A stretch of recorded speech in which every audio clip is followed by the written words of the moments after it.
So what do you think? Should they buy it? Oh man, if I could, I would. All right. They're the best cars I've ever seen. Appreciate it, man. Thank you. What's your name?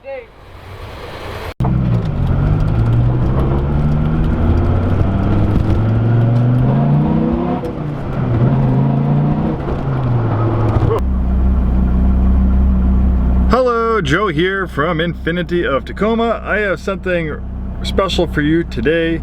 Actually, something really special. You can probably guess already. 2003 Dodge Viper, one awesome vehicle. I absolutely love these cars. I'm a career car guy. I've been around car dealerships ever since I was a little kid. My dad was in the car business, and I remember seeing the original Viper in the early 90s in a Dodge showroom, and I actually got to drive one of the original Vipers on my learner's permit when I was 15. I'm probably one of the only kids to drive a Viper on his learner's permit, but fun times, and still an amazing car in 2021. Dodge will probably never make a car like this. Unfortunately, the latest generation of the Viper was discontinued, didn't sell very well. Obviously, this is a niche vehicle. I wouldn't expect anybody to sell a ton of these, but doesn't make it mean it's not an awesome vehicle. It is awesome. It's just not very practical, and it's, you know, reasonably expensive. This is a clean Carfax example. We do have a complimentary Carfax report. This is pretty much what you would call a modern day interpretation of the 427 Cobra. That was the inspiration of the original Viper, and to this day I think it still rings true. It's very raw.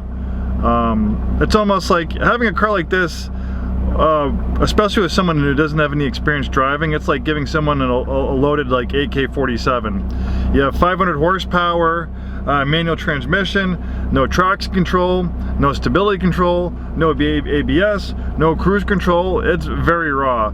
It's a little bit better than the original Viper. The original Viper didn't have any exterior door handles, and the top was horrible to use. It was like origami from hell. So this generation of the Viper is actually definitely improvement on the original. We've sold a few of the originals. I've seen them over the years.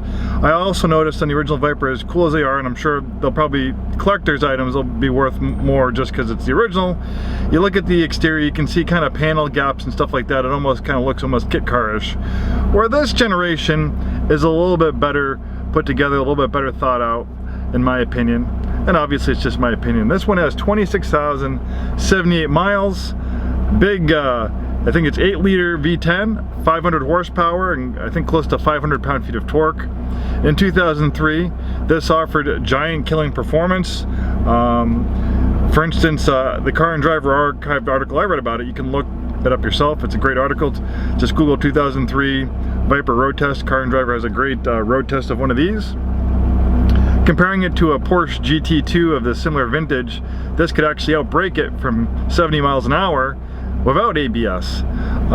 Pretty amazing. Handling, acceleration, 0 to 130 miles per hour in about 14 seconds, 0 to 100 miles an hour in 8 seconds. I think it did the quarter mile in about 11 seconds at 120 miles per hour. This is one amazing performance machine, but this is not a cheap date. If you want to get something out of this Viper, you have to work for it. It's not an easy car to drive, especially you know, for inexperienced people. I would actually, if you have if you're the type of person who crashes cars, drives cars off the road, this is probably not the car for you. This is a car for an experienced driver. This can be very dangerous, especially when it's in the wet. Things happen fast. There's no electronic nannies to save your butt. Really, this car does not suffer any fools.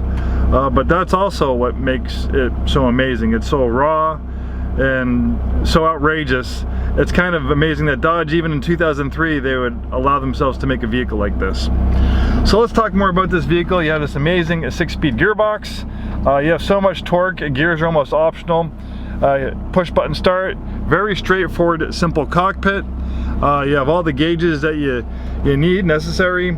I like the white faces of the gauges, easy to read. We have the side exhaling exhaust returning to the Viper in 03.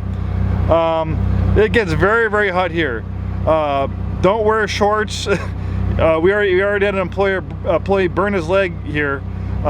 You know, and if you wear shoes, wear socks. Very, very hot.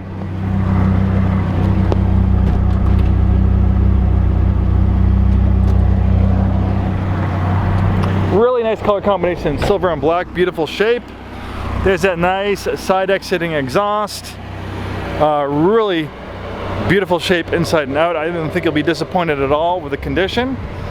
We have a very big pre-owned business. We ship cars nationwide. We have complimentary delivery to pretty much anywhere in Washington and Oregon. We can get the vehicle to you within 24 to 48 hours. Let's take a look at the engine. This is how you open it. The hood. There we go.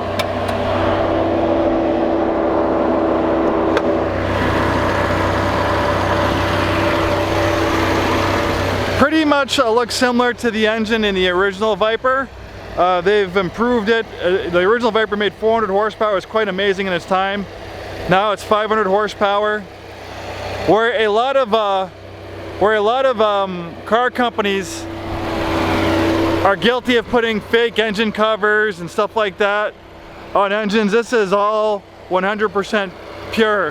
There's no fake engine covers. It's an automotive artwork. I mean, if Rolex made car engines, it would look like this. It's an absolute masterpiece and very reliable. That's the other thing I would like to talk about the Viper. You know, having a car like this, low ownership costs are relative. Obviously, comparing it to a Corolla, it does not have low ownership costs, but comparing it to a lot of other exotic cars like a Lamborghini, a Ferrari, things like that, generally Vipers are pretty reliable. Don't take my word for it. Do some research yourself. But Vipers are very simple due to their simplicity. You know, you don't have complex stability control systems, things like that. You don't have a dual clutch automated gearbox. You don't have a all-wheel drive system. You don't have launch control. It is very raw and pure. And that rawness and purity also makes it fairly simple mechanical wise. So when things do go wrong, it's not very complicated to repair it or fix it. So if you want to have an exotic sports car, but you don't want to pay exotic sports car bills, the Viper is a great one to consider. And it's also nice having this top that you can easily put up and down, windows that you can roll up, a stereo system that works, nice cold air conditioning, things you don't have on the original Viper. And people would criticize the Viper. If you read some reviews, they say, oh, you know, a Z06 Corvette's a more practical daily driver. Well, yeah, Corvette definitely is more comfortable and practical every day, but that's not the idea about this car. It's a modern day interpretation of a 427 Cobra. Just like in the 60s, people probably didn't daily drive 427 Cobras. That's not the idea about a car like this. A car like this is like owning a motorcycle or a Harley Davidson. I mean, you could daily drive it, but the whole idea about this car is driver enjoyment. It's not commuting, not necessarily being very comfortable. It's comfortable enough. And it's a car that makes you a better person. Even for me, I've driven lots of high performance vehicles. When I picked this up and drove it, I got to drive it for about an hour. At first, it took me a while to get comfortable with it, and usually I'm pretty comfortable driving all sorts of cars because in my business I drive lots of cars, but this one is a little intimidating. It takes a little while to get confident enough to kind of push it harder and have some fun with it. I'm a pretty conservative driver, but like I said, if you don't respect it, this thing can get you in a lot of trouble. Now that being said, let's take it for a spin.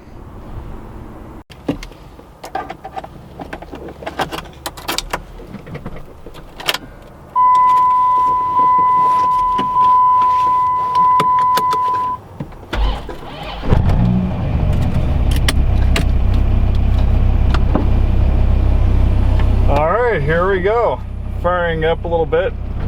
It's kind of toasty out. I'll try not to put the AC on too much so you can hear me talk. But I guess it's not so much to talk, but one of the nice things is to hear the purr of that amazing V10 engine. So when you get used to driving the Viper, it's really not so bad, not so intimidating. You know, just driving around the parking lot, it's not too bad. The clutch engagement, if you're good of a manual transmission, it's pretty docile. You know, the one thing you notice about the gear shifter, it's heavy duty. You know, it's not a light throw. You definitely have to put some force behind it. But it's a decent gearbox. I wouldn't say it's, you know, the best gearbox that I've ever experienced. But it also has to be pretty big and heavy duty to deal with all that torque this engine makes, so it doesn't grenade the thing. So this thing has so much torque. It actually is a pretty good highway cruiser. I'm rolling about 60 miles an hour. I have it in 6th gear, and it's barely over 1,000 RPM. So it's a pretty tall 6th gear. I think it's an overdrive gear. So you can kind of do a little bit of roll on acceleration, but definitely it's an overdrive gear, good for highway driving, because on the highway I think you can actually probably get in the 20s, but obviously if you're going to do some aggressive driving, it's going to get, you know, 10, 11 miles per gallon, because it's a big, thirsty engine, that's for sure. And they also recommend when you drive the Viper, try to drive with both hands on the steering wheel, because this suffers from a thing they call tire tramming. Tire tramming is a tendency for tires to follow the natural grooves in roads, because like big heavy trucks, they'll wear grooves and stuff into the road, and big wide tires like that's on this Viper has a tendency to follow those grooves, so you can be driving along and all of a sudden it feels like the car wants to, you know, all of a sudden veer left or right. Sometimes it can be unsettling. It is kind of more of a common issue with vehicles with performance tires. We even have that issue like on some of our Infiniti products like the Q50 and Q60 Sport. People have complained about it, but if you look how wide the tires are on the Viper, it's even more so. So I've never heard of anyone crashing or losing control because of tire tramming. If anything, it's unsettling, but definitely because of the tendency to do more so in the Viper, you want to drive with both hands on the wheel as much as you can, especially at night. And obviously this is a type of car that you know, when it's wet out, cold, wet roads, or if it hasn't rained, like it hasn't rained out here for well over a month. So you know, when you get that first rain, all the grease and oils come out of the tarmac and makes it really slick. Well, definitely you want to be careful of that in a vehicle like this. You know, because like I said, no traction control, no stability control. There's nothing that's going to protect your butt except your own driving skills. This is not the greatest vehicle, as you can see, for stop and go traffic. You know, you have a heavy clutch, you have a gearbox that requires a little work. But aside from that, as far as a comfort standpoint, obviously getting in and out can be tricky, but once you're in it, it's pretty comfy. I'm 6'2". I have a good amount of space in here. You know, I could probably drive in this thing all day long. I probably have to get out for breaks and stuff like that, but it's definitely something that's got some all-day comfort. I wouldn't want to, you know, maybe commute in it, maybe drive it to work on a Saturday or something like that. But you know, like I said, this is a type of vehicle. It's like having a motorcycle or a vintage, you know, Corvette or a vintage muscle car. It's something that you're only going to want to, you know, take out on nice days, and not put a lot of miles on it. Because I think this definitely has the potential of being a desirable classic in the future. It's a very symbolic vehicle for Dodge and Chrysler, and I think it's probably one of the coolest vehicles they've made in the last few decades. You know, as cool as like the Hellcat and, you know, the Red Eye and the Demon and all that stuff is, it doesn't have the same rawness as a Viper. The Viper is kind of a class in its own. Also, another cool part about the Viper is the amount of attention it gets you. I guess if you're not the type of person that wants attention, this might not be the vehicle for you, because people will give you the thumbs up. They'll tell you how awesome it is, how much they love the Viper, how I've always wanted one. It's definitely a conversation starter, and you'll definitely have people talking to you wherever you go. And the cool thing about the Viper, it's well received wherever. You can be, you know, in, you know, the South, in a rural, you know, conservative area, people love it. You can be in the city, you know, you can be driving it down LA or driving it down the streets of Atlanta, and, you know, people are gonna love it. It's a universally loved car in America because it is, in a way, an American icon. I remember when, you know, the Viper first came out, my dad was a used car manager at a Dodge store, and that time where I got to drive it on my learner's permit, it was 4th of July weekend. Somehow my dad finagled the owners to let him take the Viper down to Cape Cod for 4th of July weekend. So me and my dad cruised down in the Viper. We met up with the rest of the family, and that's when the Viper first came out. And when the Viper first came out, it was such a radical, cool car. Really, it was like, you know, one of the coolest cars you could have on the road. The Ferraris, Lamborghinis, it was a Viper. The Viper was brand new. It was getting a lot of press. They even had a corny TV series called Viper. It was a pretty hot product when it came out, and yeah, I remember just driving it down to the Cape. There's people beeping their horns, driving by, giving you the thumbs up. You feel like a rock star. Obviously, it's not to that same level now, but you'll still get a little bit of that with this Viper. So finally, getting into some corners. Obviously, I'm not going too crazy. I don't in this car, but it handles pretty good as wide as those tires are. I think at the time, when I was reading that Car and Driver article, it was pulling well over a G on the skid pad. It was pulling, it was producing skid pad results for Car and Driver that I think were pretty much unrivaled by anything else that you could drive on the road back in 2003.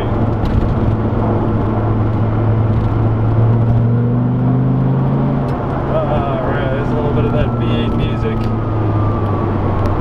And with so much torque everywhere, it's just, you don't always have to, it's not as much as having this thing in the right gear. It doesn't matter if it's in 3rd or 4th gear, you stomp on the throttle, it's still going to take off. It's just got oodles and oodles of power throughout the rev range, regardless of what gear you're in.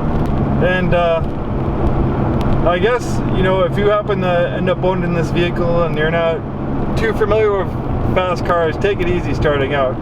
I would take it to like a huge, biggest parking lot you could find in the middle of the night, and maybe just kind of practice exploring its limits a little bit, where you won't hurt anyone else and you won't hurt the car or yourself.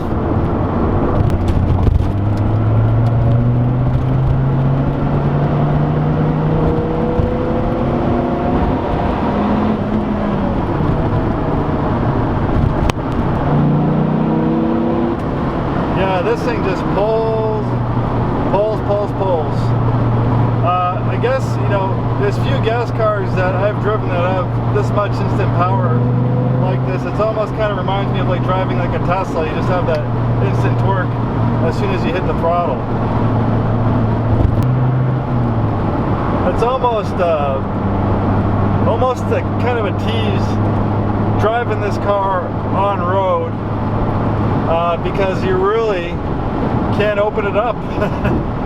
You can only, you know, extract so much performance. It's almost like you want to take this out like on a track day or something like that, really, to explore the full potential of this car.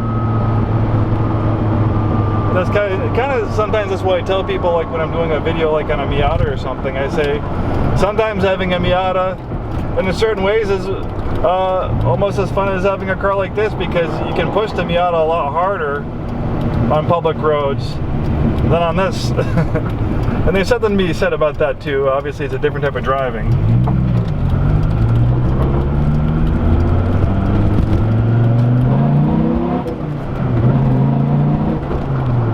Ooh. I'm getting sweaty. My hand slipped off the shifter. Alright, well, we're getting back in town. Hopefully you enjoyed this video. Regardless if you're looking at this Viper particularly, or looking for an information on buying a Viper, or you just like Vipers and you want to watch a video about a Viper. Thanks so much for watching. Click like if you like it. If you want to see all the cool cars we have constantly coming in, I try to get these videos up as soon as I can, so subscribe to our channel if you're watching this on YouTube. And also, you know, if you're watching us on Facebook, thanks for watching. And we'll see you soon. Have a great day.